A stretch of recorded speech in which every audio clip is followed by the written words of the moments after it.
Assalamualaikum warahmatullahi wabarakatuh. Alhamdulillahirabbil alamin wassalatu wassalamu ala asrofil anbiya'i wal mursalin wa ala alihi wa sahbihi ajmain amma ba'du.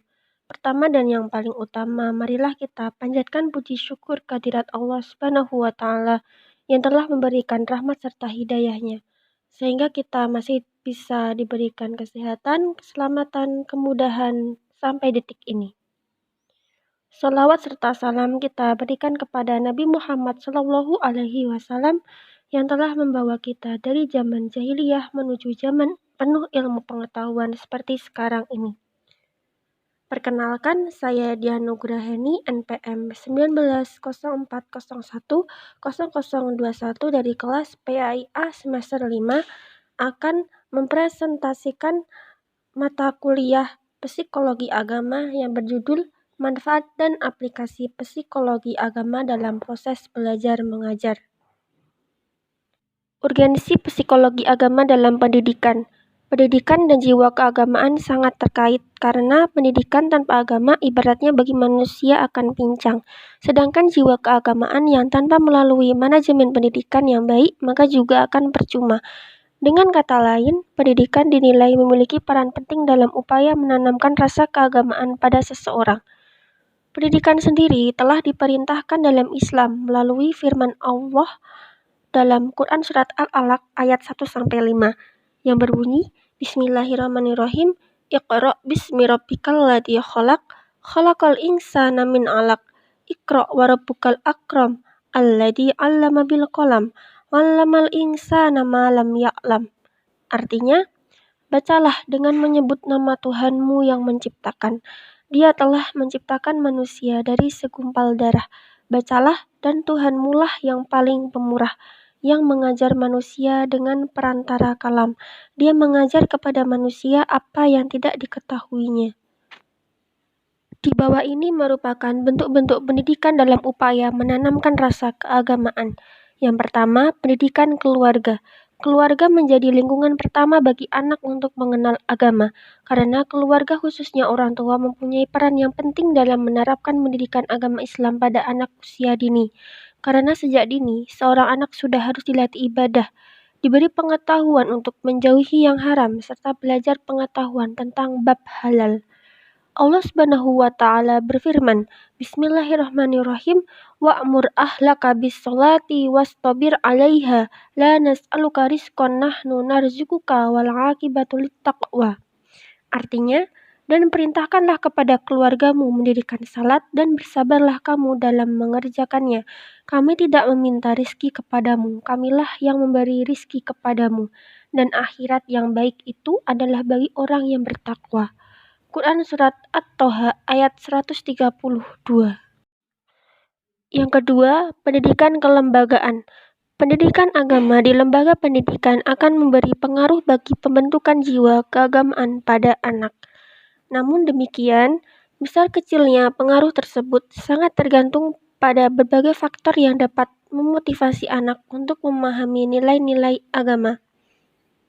Pendidikan agama lebih dititik beratkan pada bagaimana membentuk kebiasaan yang selaras dengan tuntunan agama.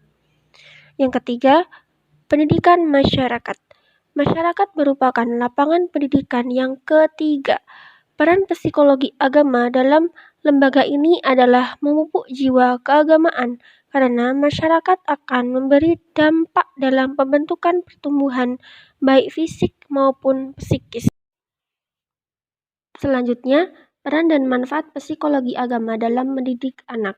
Peran psikologi agama dalam kegiatan belajar mengajar dapat diartikan jadi sebuah nilai acuan guru dalam membentuk tingkah laku murid melalui peran psikologi agama dalam proses belajar mengajar. Di antaranya, 1. Memberikan pengetahuan dasar agama. Dari kenyataan ini bisa terlihat jika seorang anak yang semasa kecilnya sudah terbiasa dengan kehidupan keagamaan dalam keluarga, maka nantinya juga bisa memberikan pengaruh positif dalam perkembangan kepribadian anak dalam fase selanjutnya. Yang kedua, menjaga kesusilaan. Setiap ajaran agama memiliki beberapa nilai bagi kehidupan manusia, sekaligus petunjuk. Nilai keagamaan nantinya akan digunakan sebagai landasan nilai sosial sehingga kesusilaan nantinya akan terjaga dengan baik. Yang ketiga, sarana mengatasi frustasi dan ketakutan. Psikologi agama juga berperan untuk mengatasi frustasi dan ketakutan yang sering dialami. Ketakutan ini sangatlah penting dalam psikologi agama. Ketakutan tanpa objek seringkali membuat anak bingung, sedangkan ketakutan dengan adanya objek lebih mudah diatasi dengan memerangi objek tersebut. Yang keempat, berfungsi sebagai edukatif. Psikologi agama nantinya bisa berfungsi sebagai perintah atau larangan, di mana kedua unsur tersebut memiliki latar belakang mengarahkan supaya bisa membimbing seorang anak menjadi lebih baik sekaligus terbiasa dengan segala sesuatu yang terbaik menurut ajaran agama masing-masing. Yang kelima, menyelamatkan dan mengatasi krisis spiritual. Setiap manusia tentunya selalu menginginkan keselamatan yang meliputi bidang luas. Keselamatan yang diberikan oleh agama meliputi dua alam, yakni dunia dan juga akhirat, dan setiap penganut agama diharapkan bisa mengenal sesuatu yang dinamakan dengan supernatural. Untuk itulah, psikologi agama yang merupakan salah satu dari macam-macam psikologi khusus ini harus diterapkan sejak dini agar krisis spiritual nantinya bisa dicegah. Poin selanjutnya, menanggulangi materialistik. Psikologi agama nantinya juga berguna untuk mengatasi segala masalah yang ditimbulkan dari modernitas akibat ilmu pengetahuan dan teknologi, sehingga seorang anak tidak menjadikan materi sebagai pengukur dari sebuah kesuksesan yang dominan dan menimbulkan macam-macam tingkah laku dalam psikologi. Poin terakhir, sebagai etos. Psikologi agama nantinya bisa memberikan nilai mengenai norma dan sikap yang selanjutnya akan memberikan pedoman tingkah laku etnis dan agama, akan lebih memiliki nilai akhlak yang mulia dan bukan kepentingan lain. Manfaat psikologi agama dalam pendidikan. 1.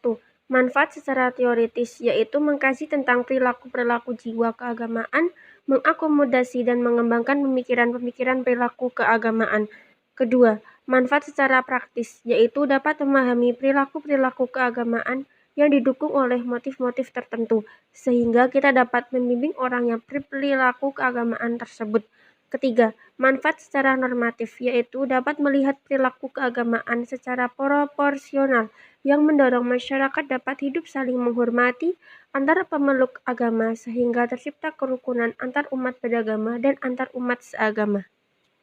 Selanjutnya, aplikasi psikologi agama dalam pendidikan. Aplikasi psikologi agama dalam proses belajar mengajar berkaitan erat dengan teori kepribadian.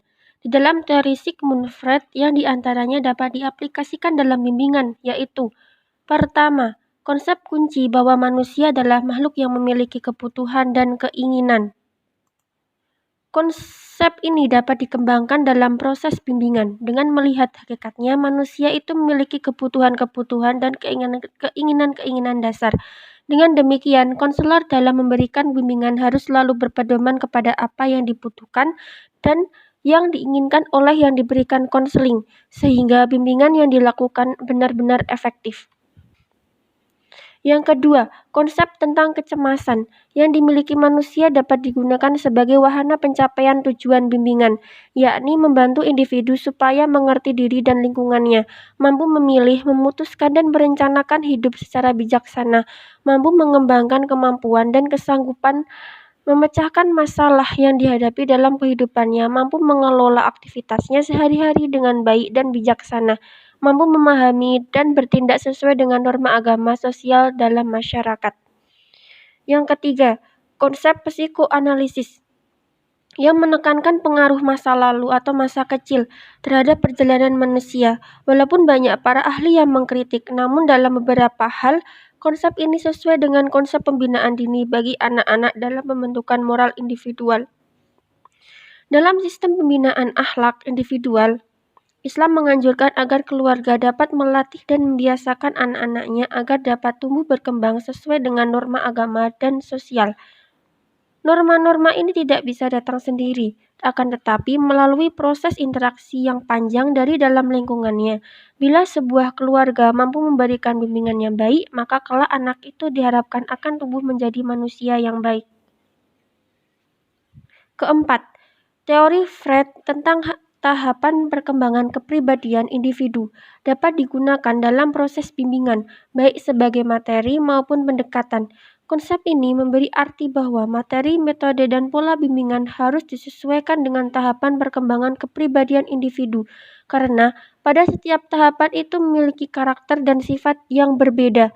Oleh karena itu, konselor yang melakukan bimbingan haruslah selalu melihat tahapan-tahapan perkembangan ini bila ingin bimbingannya menjadi efektif. Yang terakhir, konsep Freud tentang ketidaksadaran dapat digunakan dalam proses bimbingan yang dilakukan pada individu dengan harapan dapat mengurangi impuls-impuls dorongan yang bersifat irasional sehingga berubah menjadi rasional. Dari beberapa pendapat yang dilontarkan oleh Sigmund Freud dalam kelima konsep tersebut yang dapat diaplikasikan dalam bimbingan, maka kaitannya dengan pengaplikasian psikologi agama dalam proses belajar mengajar. Saya akhiri presentasi kali ini. Mohon maaf apabila masih banyak kesalahan dan kekurangan dalam penyampaiannya. Billahi taufik wal hidayah. Wassalamualaikum warahmatullahi wabarakatuh.